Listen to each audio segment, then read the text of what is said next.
Welcome to the warriors of English. This is Pankaj Ojha. लेकर आ गया हूँ ड्रिल 6, जो कि आपकी मेरे द्वारा कराई जा रही तैयारी, जो कि एलटी ग्रेड, टीजीटी, पीजीटी के लिए एक मिक्स सीरीज है ये, जिसमें एलटी ग्रेड के भी क्वेश्चंस हैं, टीजीटी के भी क्वेश्चंस हैं, पीजीटी के भी क्वेश्चंस हैं। इनको ध्यान से देखिए। और मैं हमेशा की तरह I advise you to study for TGT, PGT, LT grade together.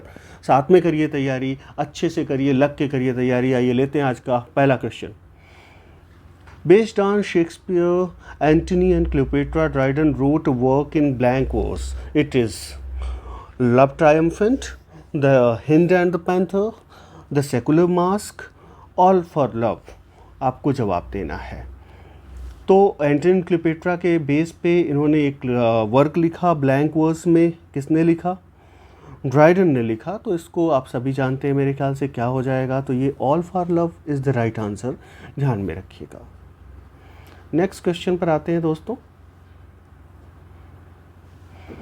A soldier fights for the sake of money. A soldier fights for the sake of money, mercenary, veteran, materialistic, Pioneer. क्या जवाब होगा बताइए। तो यहाँ पर a soldier fights for the sake of money, उस soldier को mercenary बोलते हैं जो पैसों के लिए सेना में भर्ती होता है। उसके किसी की तरफ पैशन नहीं होता, he is acting just because of money. Titania the queen of fairies appears in, ये कहाँ पर अपीयर होती है? एक क्लीशे टाइप क्वेश्चन है लेकिन इंपॉर्टेंट है। बताइए। एज यू लाइक इट में, 12th Night, The Tempest, Midsummer nights Dream. तो अनडाउटेडली क्वेश्चन नंबर 3 में जिन दोस्तों के जवाब डी आ रहे हैं वो बिल्कुल सही हैं, a midsummer nights dream. Question number 4. John Donne was one of the leading metaphysical poets of the Renaissance period, Restoration period, Modern age, Puritan age. आपको जवाब देना है कि जॉन डन किस एज के लीडिंग मेटाफिजिकल पोएट हैं। Question number 4 को respond करना है आपको। क्वेश्चन नंबर 4 की अगर बात करें दोस्तों, तो क्वेश्चन नंबर 4 में रिनेशंस period is the right answer, ध्यान में रखिएगा। Milton's paradise lost is quite objective, is notable for its autobiographical passion, has no trace of personal element, has none of the above qualities. Question number 5 का जवाब दीजिए। Question number 5 की बात करें दोस्तों, तो यहाँ पर is notable for its autobiographical passion. जो पैराडाइज लॉस्ट है उसमें बहुत सारी चीज़ें हैं जो ऑटोबायोग्राफिकल हैं, ध्यान में रखिएगा।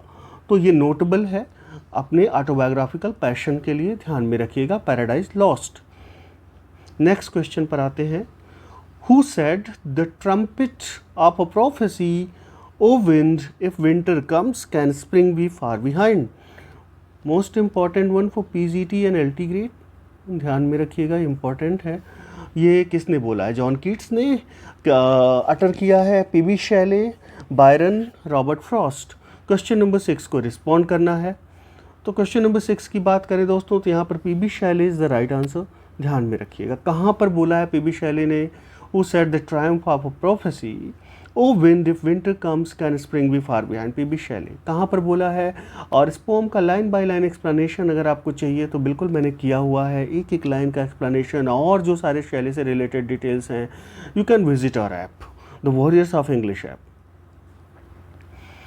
The dominating passion of Macbeth is, dominating passion कौन सा है जो मैकबेथ पे डोमिनेट करता है? ऐसी भावना जो डोमिनेट करती है और उसकी यूँ कह लीजिए कि डाउनफॉल का कारण बनती है। तो क्वेश्चन नंबर 7 का जवाब दीजिए। जेलसी, रेवेंज, ग्रीड, एम्बिशन, क्या हो जाएगा? तो क्वेश्चन नंबर 7 में ambition is the right answer, ध्यान में रखिएगा। How poor are they that have not patience, what wound did never heal but by degrees, who said it. कि कितने वो लोग हैं, वो कितने बेचारे लोग हैं जिनके पास धैर्य नहीं है। What wound did ever heal but by degrees, who said. Desdemona ने बोला, ओथेलो ने, इयागो ने, कैसियो ने। तो ये ध्यान लीजिए, जितनी भी फिलोसॉफिकल लाइनें हैं इनके विलेंस ही बोलते हैं।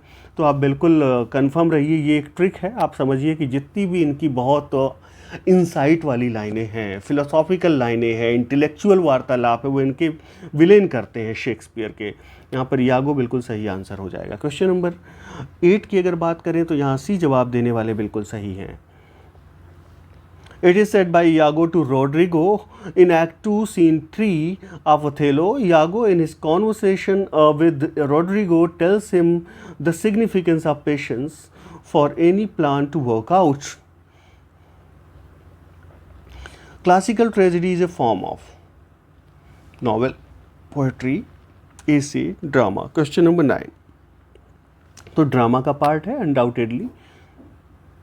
Let's move on to next question. Allusion is a short lyric, an indirect or passing reference to some event, person, place or artistic work, a technical device used by old poets, a folk song dealing with a popular story. तो यहाँ पर allusion को कई बार बताया गया है आपको.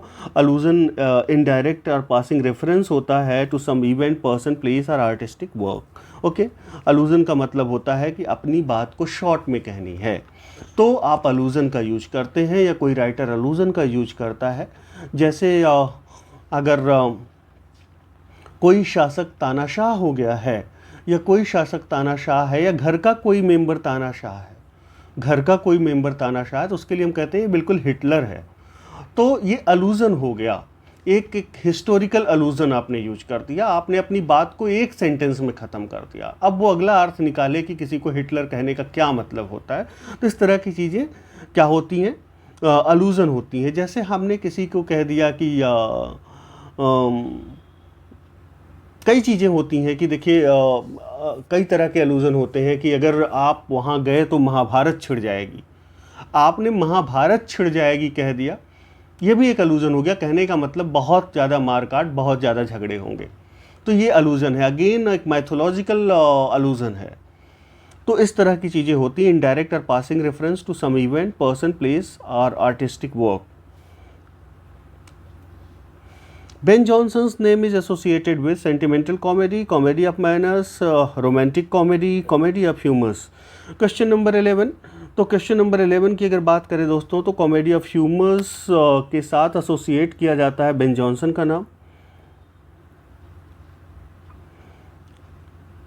अब देखिए इस क्वेश्चन को देखिए. Dash essays, the essays gives his own experience, impressions or reactions about the subjects or topics he takes up for his different essays. अब देखिए ये वो टाइप है एसे का जहाँ पर एसेइस्ट अपने ओन एक्सपीरियंस, इम्प्रेशंस और रिएक्शंस किसी सब्जेक्ट के बारे में, अपने एक्सपीरियंस, अपने इम्प्रेशंस, अपने रिएक्शंस के बारे में बताता है. ओके, तो ये बताइए किस टाइप का ऐसे होगा. रिफ्लेक्सिव होगा, पर्सनल होगा, अफोरिस्टिक होगा, पीरियोडिकल होगा. क्वेश्चन नंबर 12 का जवाब देना है. तो यहाँ पर पर्सनल ऐसे की हम बात कर रहे हैं, ध्यान में रखिएगा.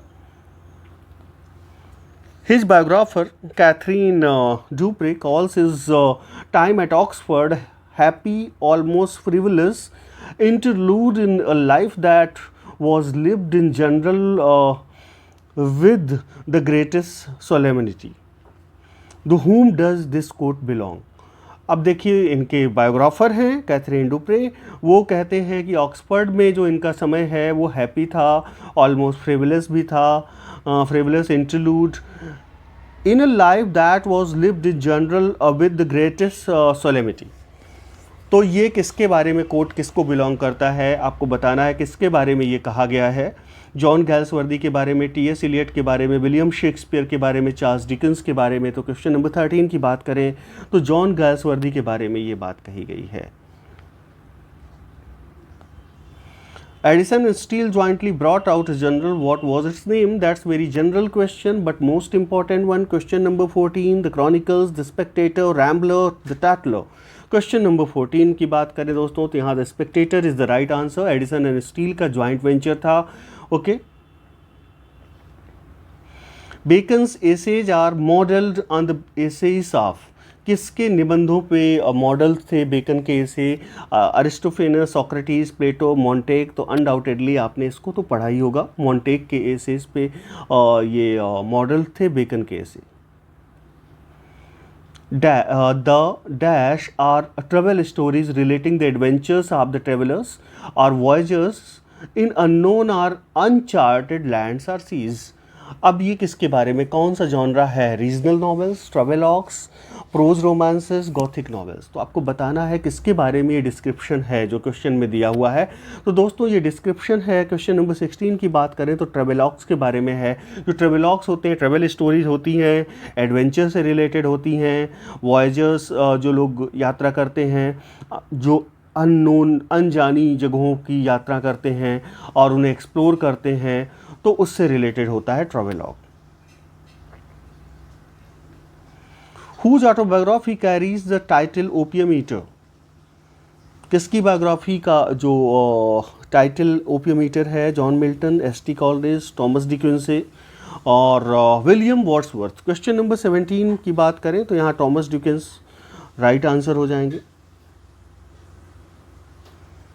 Let's move on to question number 18. In some of the plays, an epilogue appears. What stage of the plot does the epilogue appear? At any stage where its presence is felt necessary, at the beginning of the play, at the end of the first act, at the end of the play. Question number 18 की बात करें तो बिल्कुल at the end of the play epilogue appear होता है और शुरुआत में prologue appear होता है। Nature never did betray the heart that loved her. From which poem are these lines quoted? The Excursion, Tintin Abbey, To Lucy, The Rainbow. Question number 19 में ये lines ली गई हैं टिंटिन अबे से। उसका लाइन बाय लाइन एक्सप्लेनेशन आपको बिल्कुल बहुत आसान और बहुत ही बेहतर ढंग से इसका एक्सप्लेनेशन किया गया है। आप बिल्कुल आप देख सकते हैं इसको हमारे द वॉरियर्स ऐप को विजिट करके, लिंक डिस्क्रिप्शन में दिया हुआ है। Question number 20. The term used for a book that can be carried by hand. अब ये बुक है जो हाथ में इसे ले जाना बिल्कुल आसान होता है, हैंडी होता है, तो इस तरह की बुक को क्या कहेंगे? इमेंडेशन, इंसाइक्लोपीडिया, एनक्रीडियन, इनकोमियम। तो ऐसी बुक को इनक्रीडियन बोलते हैं दोस्तों। क्वेश्चन नंबर 20 में सी जवाब देने वाले सबके सब सही। आइए देख लेते हैं। देखिए ये इनक्रीडियन इज ए स्मॉल मैनुअल और हैंडबुक। क्या होता है ये? स्मॉल मैनुअल होता है या हैंडबुक होता है। प्लूरल इनक्रीडियंस हो जाता है या इनक्रीडिया भी होता है, ध्यान में रखिएगा। सिंगुलर प्लूरल में भी पूछा जा सकता है। तो दोस्तों आज के ये 20 क्वेश्चंस थे जो हम आपके लिए लेकर आए द वॉरियर्स ऑफ इंग्लिश के प्लेटफॉर्म पर। और आपको बता दें हमारा जो चैनल है वो कैप को डेडिकेटेड चैनल है, वो कैप सिंप्लीफाइड, उसका नाम है वो कैप सिंप्लीफाइड। ओके, उसको आप ज्वाइन कर सकते हैं। लिंक हम डिस्क्रिप्शन में आपको दे देंगे उस चैनल का, तो आप उस चैनल को ज़रूर ज्वाइन कीजिए। उसमें लगातार आपको वोकैब ही कराई जाएगी और यकीन मानिए आपकी वोकैब एग्ज़ाम तक बहुत अच्छी हम करा देंगे। क्योंकि वोकैब कराना एक बात होती है, उसको बिल्कुल तोड़ कर ब्रेक करके बिल्कुल सिंपल से सिंपल लहजे में समझाना, एग्जाम्पल्स के जरिए समझाना, वो प्रयास हमने किया है। तो you are most welcome to the vocab simplified. तो आप वोकैब सिंप्लीफाइड जो चैनल है उसे ज्वाइन कर सकते हैं और उसका लिंक हम डिस्क्रिप्शन में आपको दे देते हैं। Thank you for watching this. May God bless you all.